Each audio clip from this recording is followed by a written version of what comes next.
SSC CGL 2022 वाले बच्चों, tier 2 का एग्जाम तुम दे चुके हो और कई लोगों की तुमने ये कहानियां सुन ली होगी कि हम 125 कराए हैं, हम 120 कराए हैं, हम 130 में से 135 कराए हैं, हम लव लहसुन कितना सब कुछ कराए हैं। लेकिन उसके बाद भी कई लोगों को प्रॉब्लम ये आ रही है और कुछ यूट्यूबर तो कुछ खास ही निकल रहे हैं। पेपर शुरू होने से पहले कट ऑफ बता दिए थे कि 300 पार जाएगा या 500 पार जाएगा, लेकिन उनको ये नहीं पता है कि अभी तक जब तक ऑफिशियल आंसर की नहीं आ जाती और जितना पैटर्न चेंज हुआ है उसके अंदर कितनी सारी चीजें आएगी और जब आंसर की आएगी तो कितने क्वेश्चन तुम्हारे गलत मिलेंगे, नेगेटिव जाएंगे, 50-50 नंबर का खेल और फर्क आएगा, ये देख लेना।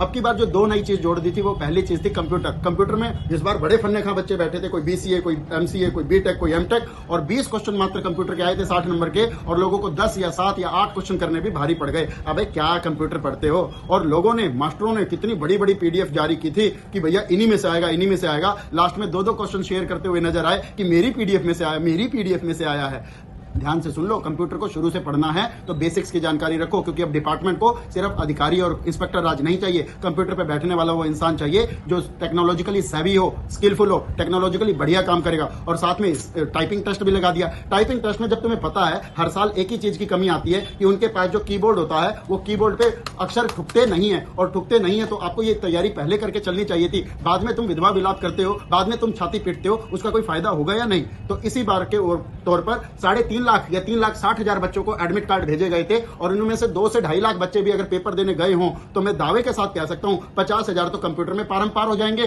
और 50,000 टाइपिंग में पारंपार हो जाएंगे। 1.5 से 1 लाख बच्चों के बीच में कंपटीशन बचेगा, और वो कंपटीशन बचेगा मैथ, इंग्लिश, रीजनिंग और जीएस। अब इसकी बात और सुन लो एक एक करके। अगर मैं रीजनिंग की बात करूं तो तुमने अभी तक बैंकिंग की रीजनिंग तो करी नहीं थी, सिर्फ एसएससी के प्रीवियस ईयर पेपर लगा कर गए थे। स्टेटमेंट, कंक्लूजन, कोज, इफेक्ट, सिलॉक्स, लॉन्ग सेंटेंस, शॉर्ट सेंटेंस, ये तुमने करे नहीं थे। 5-5 लाइन के लेंथ की क्वेश्चन आपने करे नहीं थे, और वहां पर जाके तुम हिल गए, और वहां पर तुम्हारी एक्यूरेसी ईगो पर हल्ट कर गई, और फिर तुम्हें वहीं चांद दिख गया और अपना महबूब भी।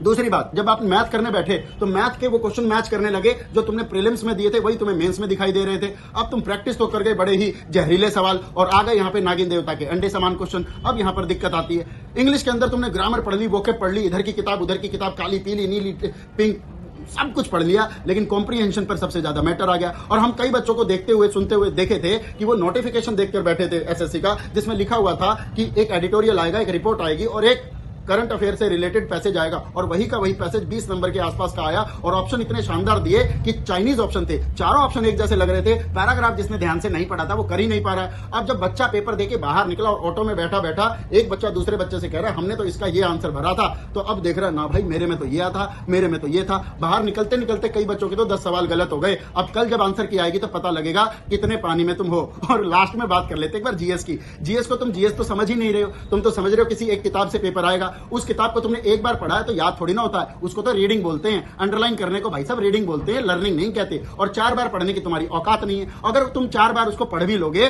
तो नुकसान क्या होता है, तुम्हारी अपनी साइकोलॉजिकली ईगो में आ जाती है कि अब तो भाई यूपीएससी करेंगे, अब तो इससे नीचे सोचेंगे ही नहीं, क्योंकि तुम्हारे अंदर वायरल वीडियोस का भूत, जो शॉर्ट्स तुम देखते हो उसमें भरा रहता है। अब हम कुछ ना कुछ महानता के लक्षण प्राप्त कर लेंगे। और फिर रह गई बात करंट अफेयर की। तुमने पढ़ लिया, पेपर मार्च में है तो जनवरी और दिसंबर का करंट अफेयर आएगा, और बाबा जी का टुल्लू अगस्त, सितंबर, अक्टूबर, नवंबर का वीडियो तुम्हारे पास आ गया। अगस्त, सितंबर, अक्टूबर का वीडियो नहीं, करंट अफेयर आपके पास आ गया। तो इसका मतलब ये हुआ कि पूरे परिदृश्य में 130 क्वेश्चन तो बहुत लोग करके आए हैं, लेकिन एक्यूरेट क्वेश्चन कितने लोगों ने किए होंगे इसका पर्दाफाश कल हो जाएगा। हाँ, कल से जो वीडियो आनी शुरू होगी यूट्यूब पर कि कट ऑफ क्या जाएगी, उसमें से आसार कुछ निकाले जा सकते हैं। लेकिन 2023 के अंदर जो फॉर्म आने वाले 1 अप्रैल से, उसके लिए भी अपने आप को सीरियस कर लेना, क्योंकि वही चीज तुम्हारी नीति नियंता बनेगा। क्योंकि मोदी जी 2024 से पहले जो वैकेंसी लाएंगे उसके ऊपर आपकी बेरोजगारी का दंश आपके घर से निकलेगा। इसी तरह की वीडियो के साथ मैं फिर आऊंगा। वीडियो का कंटेंट कैसा लगा एक बार कमेंट कर देना। बहुत बहुत धन्यवाद। राम राम।